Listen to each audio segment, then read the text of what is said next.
I thought I had the dream. I really did. My name's Mike. I'm just a regular guy, nothing flashy. Not the kind to post stuff online unless it's about fixing a lawnmower or sharing a barbecue recipe. But I gotta get this out.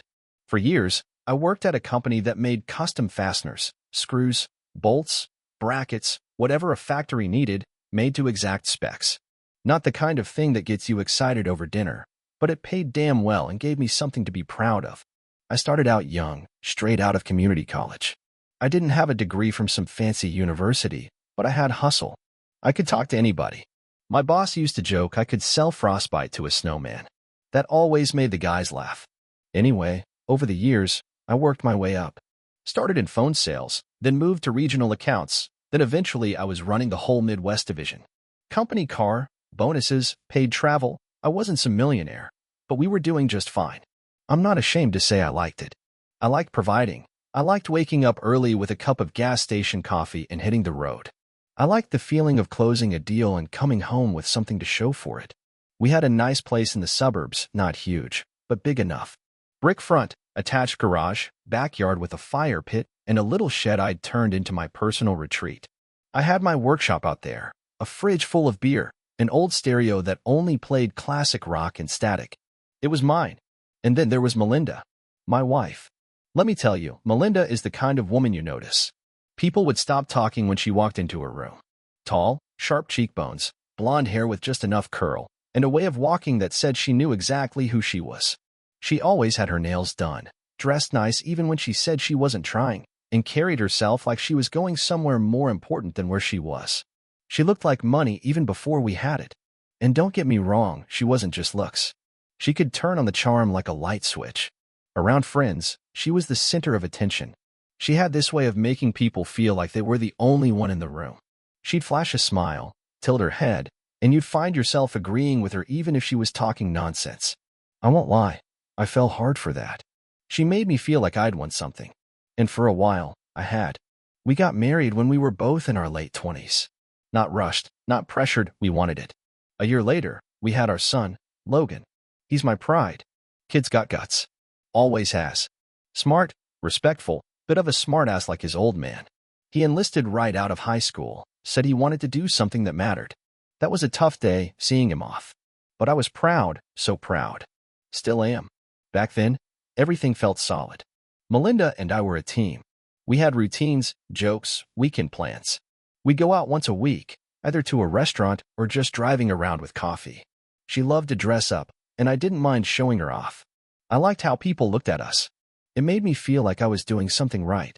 And then came the change.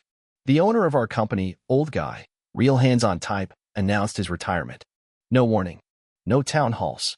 Just a surprise meeting one Tuesday morning with all the top managers, including me.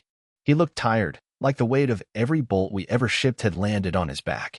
He said he'd been in secret talks with a conglomerate from California. Said it was time to let go. We were sold that week. The new CEO flew in on a private jet and smiled like a politician. Wore slick shoes, no socks, and carried a MacBook like it was a badge of honor. He gave this long speech about synergy and unified vision and how nothing would change.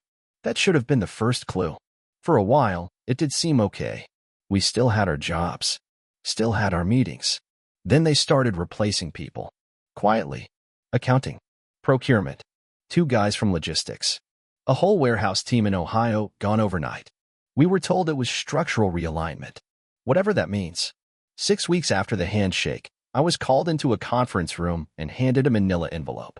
10 grand severance, a canned thank you for your service, and a walk to the parking lot like a kid who'd peed in the pool. I remember sitting in my truck for a good hour after that, just staring at the dashboard. I didn't cry. I don't cry. But I felt hollow. I wasn't ready to tell Melinda. I didn't even turn the ignition. Just sat there, trying to figure out what the hell just happened to my life. But when I got home, she smiled that perfect smile and said, "It's just a bump. You'll bounce back." At the time, I believed her. Now, that sentence plays on repeat in my head like a bad commercial. Finding a new job wasn't anything like it used to be. Back in the day, I could make a few calls, maybe shake a few hands, and something would turn up. But the market had changed, and not in a way that helped guys like me. Everything was different. What used to be a 6-figure slam dunk was now outsourced to overseas plants or replaced by software. It was like someone had pulled the rug out from under a whole generation of hardworking folks, and no one had bothered to warn us. I spent the first few weeks at home in a daze, sending out resumes and checking job boards like it was a full-time job. At first, I was picky. I told myself I wasn't going to take anything that didn't pay close to what I was making before. But day after day, rejection emails rolled in, or worse, silence. Companies didn't even bother replying half the time. After a couple of months, reality set in. I wasn't in a position to hold out for a dream job. I needed something, anything. Eventually, I took a position at a place called McKinley Automotive. They sold aftermarket car parts, alternators, belts, filters, the whole catalog. Not glamorous, and definitely not the kind of product I was used to selling, but I didn't care. I needed the paycheck. The money was rough. I started on a probationary base pay during training, just a few bucks over minimum wage. After that, it shifted to salary plus commission. Problem was, the commission wasn't much to write home about. The top guy at that company had been there for over a decade, and even he barely cleared 60 grand a year. I tried not to think about how that was just over half of what I used to bring home in bonuses alone. Still, it was better than sitting on my rear end feeling useless. Melinda took a job, too. She landed a spot as an admin assistant at some tech company downtown. It wasn't a big role, answering phones, scheduling meetings, running errands for the managers. She acted like she'd saved the family, though. Every time she mentioned it, it came with a tone, like I should be down on one knee, thanking her for picking up the slack. I didn't complain. I was grateful, honestly. It was something. Every dollar counted. We had to make changes. Big ones. The nights out we used to take? Gone. No more weekend getaways. No more new clothes just because. We traded filet mignon for ground beef. We let our wine club subscription go. The house didn't feel the same anymore. Not sad, exactly, but quieter. Dimmer. Like the light had shifted, and everything looked a little smaller. Melinda didn't handle it well. She'd grown up with money. Her dad owned a construction business that took off during the housing boom. Big house, private schools, family vacations to Europe, that kind of life. When we met, I knew she liked the finer things. I was okay with that. I worked hard to give her what she was used to. She liked nice restaurants, expensive perfume, heels that cost more than a week's groceries. And when we could afford it, I never said no. But now that money wasn't flowing, her mood started to change. I'd catch her sighing at the kitchen counter, looking through her closet like she had nothing to wear. She started spending more time scrolling through social media, comparing our life to the filtered lives of her old friends who were still going to Napa and posting about brunch with the girls, like it was some kind of sport. She started muttering things like, "I feel like I'm in prison," or "This house feels like a cage." I tried not to let it bother me, but it did. It wasn't like we were living in a shack. We still had our house. We still had our health. Our son was out doing something brave, something meaningful. We should have been proud. We should have been grateful. But Melinda wasn't built that way. She needed more excitement, more glitter, more attention. I kept telling myself it was just a rough patch. I figured, give it some time, we'd adjust. Everyone hits bumps. But I could see it in her face, plain as day. She wasn't adjusting. She was resentful. Meanwhile, I was out there pounding pavement, cold calling auto shops and garages, begging for business. I drove hundreds of miles every week in a second-hand sedan that rattled when it hit 50. I wore the same 3 button-downs on rotation and skipped lunch more often than I should have. My focus was on paying the bills, on making sure the lights stayed on. But no matter how hard I pushed, it never felt like enough. I'd come home exhausted, sore from sitting in traffic all day, and she'd be sitting on the couch with her arms folded, eyebrows raised, like she'd been waiting to hand me a scorecard. She didn't complain outright, not always, but her silence had teeth. And when she did speak, it was clipped. Dismissive. Like I was dragging her down. Like I was the reason she wasn't living her best life anymore. There were days I just wanted to shout, "Do you think I like this? You think I wanted to go from closing $1 million deals to selling oil filters out of my trunk?" But I didn't say that. I bit my tongue. I thought keeping calm, staying focused, was the grown-up thing to do. We stopped laughing together. Stopped watching shows together. Even dinner got weird. She'd cook something simple, toss it on the table, and we'd eat without looking at each other. Sometimes I felt like I was living with a stranger who just happened to look like the woman I married. I kept telling myself it was just a phase, a slump, something we'd eventually look back on and say, "Man, that was a tough stretch." I believed that. I had to. I pulled into the driveway later than usual that evening. I'd stopped for gas and a quick bite after a long day of dead-end cold calls and aimless meetings. Nothing had stuck, nothing had sold. Just another waste of gas and another day trying to make something out of scraps. I remember being tired, bone-tired, and already irritated by the time I stepped into the house. The lights were on in the living room, which was odd.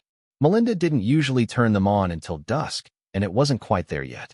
I dropped my keys into the bowl near the front door and turned the corner, only to freeze halfway through the motion. There she was, standing near the coffee table, fussing with her hair in the reflection of the darkened TV screen. She was wearing a deep red dress.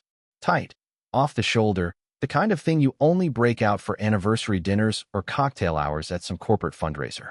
She had her black heels on, the shiny ones with the thin straps she kept in their own little box. Her perfume had already filled the room, sweet and floral, the kind that lingered. I just stood there, still wearing my windbreaker and dusty boots from the field, watching her clip on gold earrings like she was about to win an award. It caught me off guard. We hadn't gone out together in months, and she hadn't dressed up for anything in longer than that. "Where are you off to?" I asked, trying to keep my voice casual, though I could already feel my chest tightening. She barely turned. "Dinner.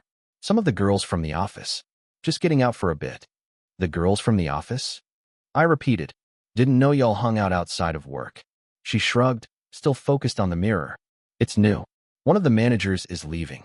Kind of a send-off." I looked her up and down. "They always send people off looking like they're going to the Emmys?" She gave a little fake laugh. "You're so dramatic. It's just dinner. They're covering everything."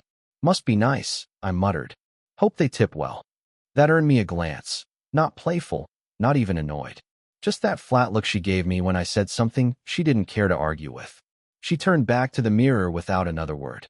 Now, Melinda's always had strong opinions about money. She didn't take handouts, not even from her parents.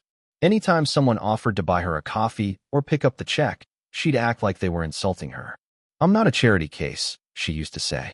But now, all of a sudden, she was fine with letting her coworkers pay for a fancy dinner? I didn't say anything more. What could I say? I was too tired to argue and too confused to push harder. She finished touching up her lipstick, picked up her small black clutch, and gave me a light kiss on the cheek, more like a habit than anything affectionate. "I won't be late," she said. I stood there watching as she strutted out the door like a movie scene, heels tapping crisply across the hardwood, hips swinging like she was being filmed. I heard the front door shut and then silence. My gut was twisting. I stood there for a minute, unsure of what I was even feeling. Anger? Jealousy? Suspicion? Probably all three, but none of them made sense on their own. Still, something wasn't sitting right. Maybe it was the dress. Maybe it was how she'd barely looked me in the eye the whole time. Or maybe it was just that I didn't believe her, not really. I pulled out my phone, opened the web browser, and typed in the number for the local cab service. She hadn't taken our car. I had hers since mine was in the shop, and there was no car in the driveway, which meant she either walked, unlikely in those heels, or had called for a ride. The dispatcher answered. I told him I needed help identifying where a fare from my address had been dropped off. I half expected him to tell me he couldn't give out that kind of information, but either he didn't care or assumed I was some worried relative, because he gave it to me without much hassle. "The Monarch," he said. "Dropped her off about 10 minutes ago." I thanked him, hung up, and sat back in the chair. The Monarch wasn't a casual dinner spot. It was one of those low-lit, upscale joints with velvet booths, overpriced wine, and a jazz trio in the corner playing songs no one really listened to. It was the kind of place you take someone you're trying to impress. Or seduce. The last time I'd been there was 2 years ago for a company banquet. I remember the steak being the size of a hockey puck and costing more than my first cell phone bill. The kind of place that turns a $60 bottle of wine into a $190 house special. Melinda and I had never gone there together. I didn't know what to do with myself. My stomach was in knots. I paced the living room for a few minutes, then sat down on the couch and stared at the blank TV screen. Every sound outside made me flinch. I tried telling myself it was nothing. Maybe it really was just dinner. Maybe they'd chosen a fancier place for a special occasion. But no part of that felt honest. I pictured her at a dimly lit table, sipping wine, laughing softly across a candle, eyes sparkling like she used to when she looked at me. That image just stuck there in my mind like a splinter I couldn't dig out. I changed my shirt before I left. Nothing fancy, just something without wrinkles and coffee stains. I didn't really know why I was going. Not exactly. It wasn't like I had a plan. I just knew I couldn't sit in that house anymore, stewing in my own doubts, imagining things that might already be happening. I told myself I wasn't going to cause a scene. I told myself I just needed to know. The Monarch was only a 15-minute drive, but it felt longer. I drove with the windows down even though it was cold.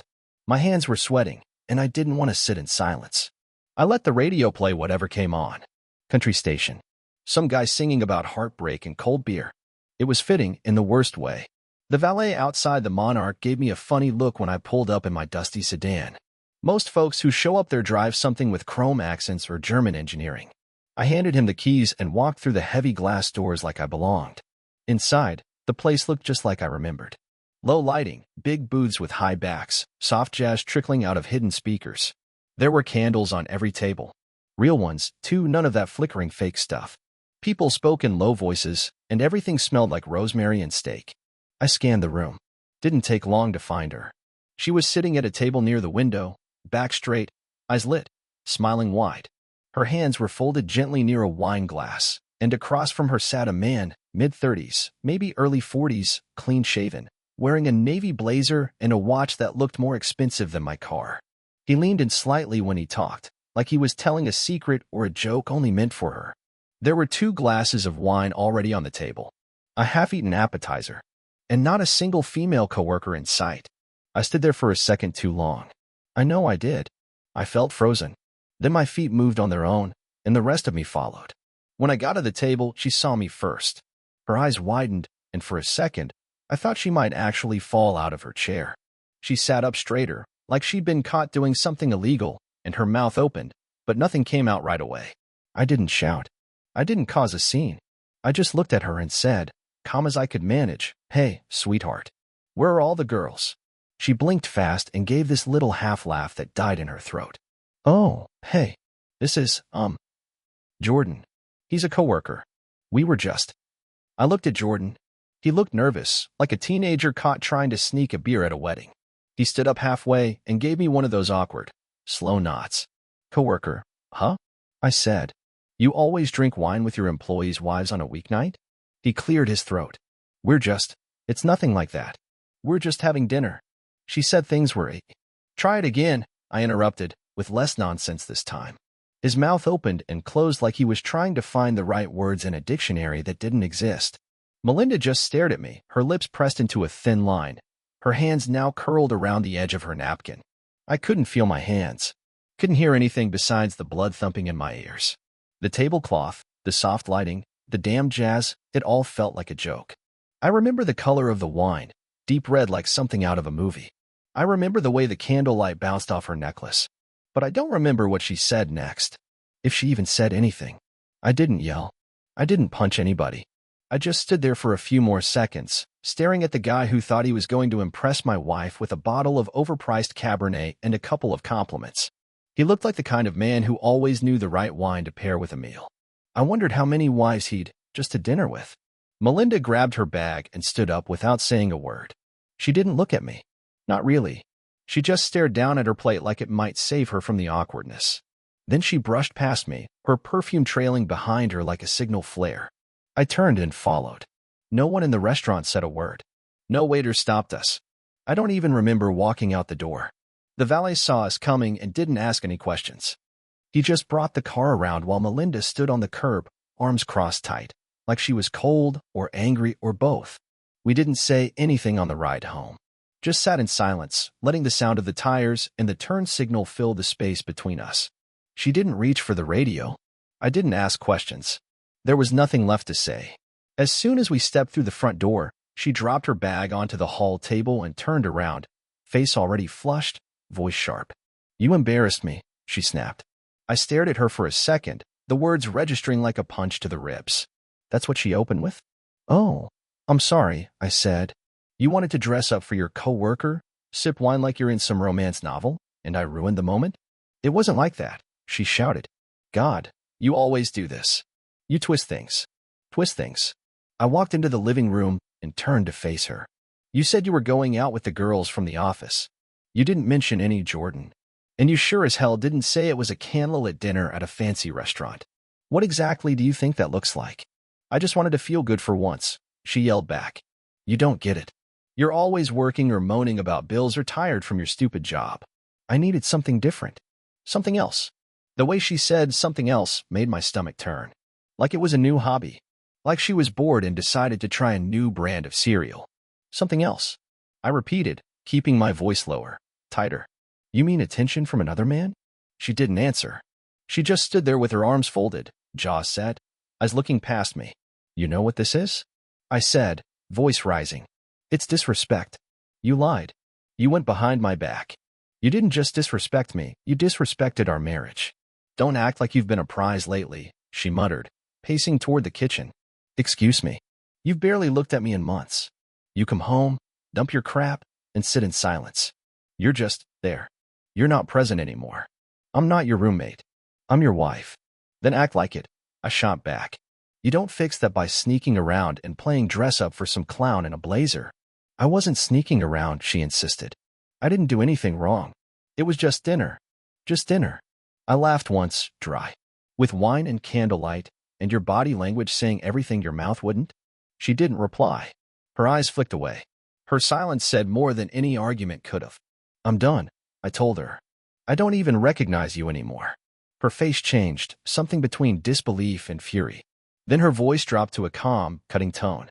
You can't afford to leave. There it was. No hesitation. No stutter.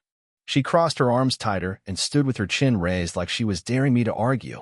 The words hit me like cold water. And the worst part? She was right. I didn't have a plan. I didn't have a backup apartment. Hell, I hadn't even finished paying off the tires I'd put on her car 6 months ago. Every dime was accounted for between bills, mortgage, and groceries. I couldn't just pack a bag and vanish. I was stuck, at least for the moment. I walked past her and into the kitchen, opened the fridge, and grabbed the first thing I saw, a beer that had been sitting in the back since Christmas. I twisted the cap off and leaned against the counter, staring at the floor. I'm not doing this anymore, I said, without looking up. I'm not living like this, walking on eggshells in my own damn house. You think I'm happy, she said. Her voice cracked a little, but there wasn't an ounce of regret in it. You think I like this life? No, I said, finally looking up. I think you like attention. And when I couldn't give it the way you wanted, you went looking for it. She didn't argue. That said enough. The house felt different. Like the walls had heard everything and were shrinking around us. The place that used to feel warm and alive now felt hollow and tense. And I knew, deep down, that this wasn't just a bad night. This wasn't a fight we'd bounce back from with a late-night apology and takeout Chinese. This was the line. I went upstairs without saying another word, sat on the edge of the bed, and took off my boots one at a time. I could hear her downstairs pacing, opening drawers, slamming one of them shut. I didn't care what she was doing. I didn't care if she left again. I just sat there, staring at the floor like it could offer me some kind of answer. She eventually came up, walked past me into the bathroom, and closed the door behind her without even a glance. I didn't follow. I didn't ask what came next. Because for the first time in years, I didn't feel like this was my home anymore. It was just 4 walls and a roof we both happened to share. I didn't go back to the bedroom that night. I didn't even stay in the house. I grabbed a duffel bag, threw in a couple shirts, my shaving kit, and left without saying a word. The office building where I worked had an old couch in the break room, right near the vending machines. There was a shower in the back left over from when the company had a gym partnership that fell apart. It wasn't glamorous, but it had hot water, a door that locked, and no arguing voices echoing off the kitchen tile. I stretched out on that couch under the flicker of fluorescent lights and drank a vending machine coffee that tasted like burnt paper. And you know what? It was the best night's rest I'd had in months. Not because it was comfortable, but because it was quiet. I didn't have to brace for sighs or sarcasm. Didn't have to guess what mood I'd come home to. It was just me, a crappy polyester cushion, and a clock ticking on the wall. The next morning, I didn't go home. I went to the bank instead and asked about the balance in our joint account. I looked at the car titles. Both of them were in my name, something I'd forgotten until I double-checked the paperwork. Her car, the newer one, was technically mine. We just called it hers because she drove it. I left the bank with a printout of our account history and a few questions answered. Then I went to a lawyer. I didn't walk in there with any bravado. I was tired, wearing 2-day-old clothes, and probably smelled like stress and stale coffee. But I laid it all out, the lies, the dinner, The years of taking on more than my share, trying to hold a sinking ship together with duct tape and overtime. The lawyer, a no-nonsense woman named Jean, didn't flinch. She nodded through most of it, asked sharp questions, and finally leaned back and said, "We've got enough to move." I sold my car 2 days later. Got just enough cash from the sale to put down a retainer and pay off some pending bills. Took her car, too. I figured I needed a ride more than she needed something shiny to roll around in while calling me selfish. When she saw the car was gone, she blew up. "You're insane," she shrieked on the phone. "You can't just take my car." "It's not your car," I said calmly. "It's mine. Both of them were in my name. Always have been. You're being petty. This is low, even for you." "No," I said. "This is me being done." She threw a string of insults my way after that. Said I was weak, said I was overreacting, said no real man would walk away like this. I didn't say much in return. I was past the point of arguing. When you've been bailing water out of a sinking boat for long enough, there's a moment when you stop. You let the water win. You climb out and swim to shore. When our court date arrived, I showed up in slacks and a jacket that still smelled like the inside of my closet. Melinda walked in like she was on the cover of a magazine. Tight blouse, perfectly done makeup, a purse that probably cost more than I'd earned that week. She had that look in her eyes, like she was gearing up for a performance.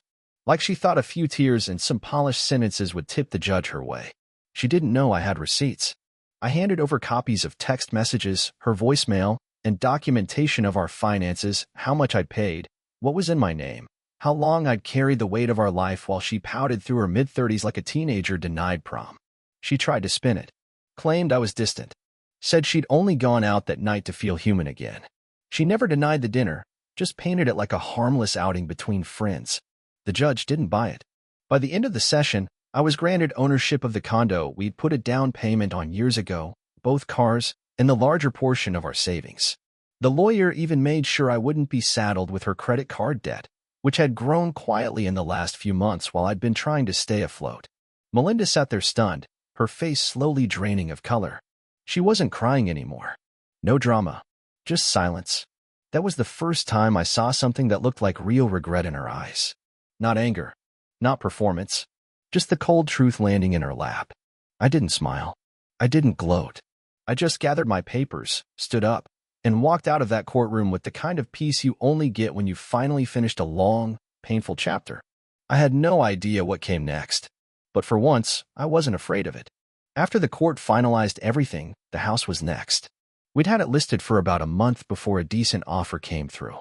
Nothing special, but enough to wrap up the mortgage and leave a little on the table. I signed the paperwork at a title office that smelled like old coffee and lemon cleaner. She signed hers a day earlier, I think. We didn't see each other. She moved into a rental unit across town, one of those apartment buildings that looks newer on the outside but was probably built 30 years ago and remodeled just enough to fool the listing photos. I drove past it once, not on purpose, just by accident heading to a hardware store. Beige siding, no backyard, a shared parking lot with oil spots in every space. I didn't slow down. I moved into a small condo I'd found through a buddy of mine from work. It wasn't much, one bedroom, small balcony, thin walls, but it was mine. It was clean, quiet, and nobody slammed doors or made cutting remarks from across the kitchen. I had an old recliner, a secondhand TV, and a decent coffee maker. That was enough. The first couple of weeks were tough. The silence was different, heavier. No dog paws tapping across the hardwood, no laughter from the upstairs bedroom, no smell of dinner on the stove when I came through the door. But I got used to it. You'd be surprised what a man can adapt to when he's finally alone with no one trying to bring him down. I started focusing on work again, for real this time. No more dragging myself through the day and coming home to fights. I put my head down and reached out to a few people I used to know, old clients, vendors, even a couple folks from trade shows who'd kept my business card over the years. One of them, a guy named Terry from a mid-sized supplier out of Missouri, said he'd heard I was freelancing. I wasn't, not officially, but I didn't correct him. He asked if I could come consult on a sales pitch for one of their new divisions. I said yes. That job led to another one. And another. It wasn't flashy. I wasn't flying first class or making Wall Street money. But I was working, doing what I was good at, building again. A few months in, Terry offered me a permanent position, remote mostly, but with travel when needed. It came with steady pay and some freedom to take on side clients. I accepted. A month later, I got promoted to lead a small team of new hires they'd just on board. I wasn't chasing quotas anymore. I was mentoring, planning, steering the ship instead of patching the holes. Then came the surprise. My old company, the one that sold out and let me go like I was some extra chair they didn't need, reached out. Not through a recruiter, not through a form email, but directly. One of the regional directors sent me a message on LinkedIn of all places, saying they were rebuilding and wanted to discuss a new opportunity. At first, I ignored it. I figured it was just corporate phishing. But the messages kept coming, and eventually, I agreed to a phone call. Long story short, they admitted they'd made a mistake. Said they needed someone who understood their client base. Someone who had trust and experience in the field. Someone who could lead without burning bridges. They made an offer. I made a counter. I asked for full control of my department. My own team. Remote flexibility. Stock options. Better title. I was done playing the humble card. If they wanted me, they were going to get me on my terms. They agreed. I walked back through the front doors of that building a year and a half after they'd shown me the exit. Only this time, I had an office with my name on the glass and a team waiting to shake my hand. The same HR manager who had handed me my severance check was now smiling and welcoming me back like I was royalty. People called it a comeback. They said I'd turned it all around, pulled myself out of the gutter, showed grit and hustle, and all those words they like to toss around at conferences. But I didn't call it a comeback. I called it balance. Because for the first time in years, I wasn't juggling disaster after disaster, trying to keep a smile on my face while my world crumbled behind closed doors. I had work I believed in. I had peace. I had space to think, to breathe, to feel like myself again. I didn't have someone second-guessing me every time I sat down. I didn't have to defend how I spent my money or justify needing a night off. I didn't feel like a disappointment in my own house. I felt like a man again. Not because of the title, not because of the paycheck, but because I'd picked myself up, brick by brick, and laid a new foundation. One I didn't have to share with anyone who didn't deserve to stand on it. It had been just over 2 years since the dust settled. Life had found its new rhythm. I still lived in the condo, but it felt different now, more like home. I'd changed out the old furniture, repainted the walls a warmer color, and replaced the blinds with something that didn't scream bachelor cave. I even started keeping plants alive, which, considering my track record, felt like a victory. Work was steady, fulfilling, even. The company that once discarded me now trusted me with major decisions. I managed a team that respected me, and I had a say in how things were run. There was no more running in circles for people who couldn't see my value. No more proving myself to someone who saw me as a stepping stone. My days had structure, and my nights had peace. Then Julie called. She and Melinda had been friends for years, not best friends, but close enough to keep in touch over birthdays and holiday texts. Julie and I had always gotten along fine. She was one of the few people who didn't treat me like a project or an obstacle during the marriage.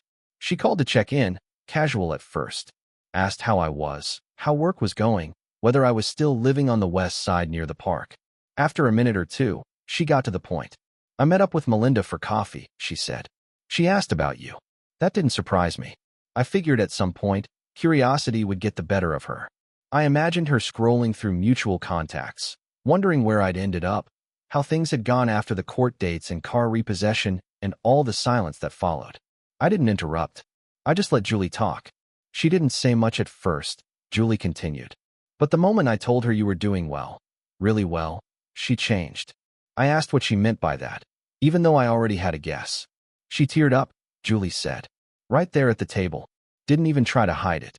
Just looked down at her latte and said, I ruined it. Those were her words. Not twisted, not sugar-coated. I thought I was trading up, Melinda had told her.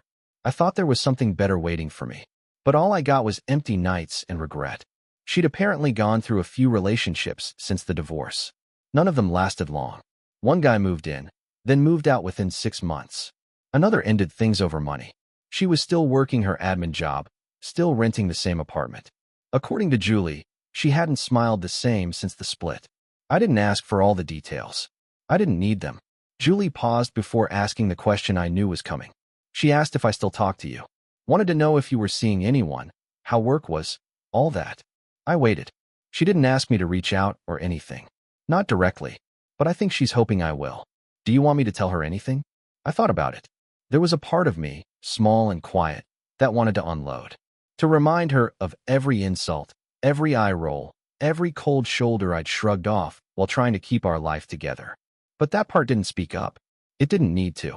I'd already said everything that needed to be said the night I packed my bag and walked out. Yeah, I finally told Julie. Tell her thanks. There was a pause on the line. I could hear her confusion. Thanks, she repeated. Yeah, I said. Thanks for the pain. It built a better version of me. Julie didn't say much after that. Just let out a small laugh, maybe nervous, maybe understanding. She said she'd pass it along, but honestly, I didn't care whether she did or not. The words weren't really for Melinda. They were for me. I hung up the phone and went back to what I was doing, sanding down an old coffee table I'd found at a flea market. I was planning to stain it and put it in the corner near the window where the sun hid in the mornings. It struck me how different I'd become, not just because of the promotion or the better apartment or the updated wardrobe, but in the small things. The way I move through life now. Steady, unbothered, clear-headed. The man Melinda married all those years ago would have begged her to stay, would have asked what he could change, would have blamed himself for not being enough. That man was gone. What was left was someone rebuilt from the ground up. Not perfect, not flashy, but solid. Someone who had learned the hard way what kind of love to fight for and what kind to walk away from. And if you ask me, that's worth something.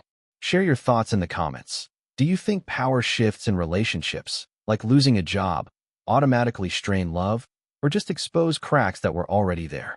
If you like the story, subscribe to the channel and give us a like.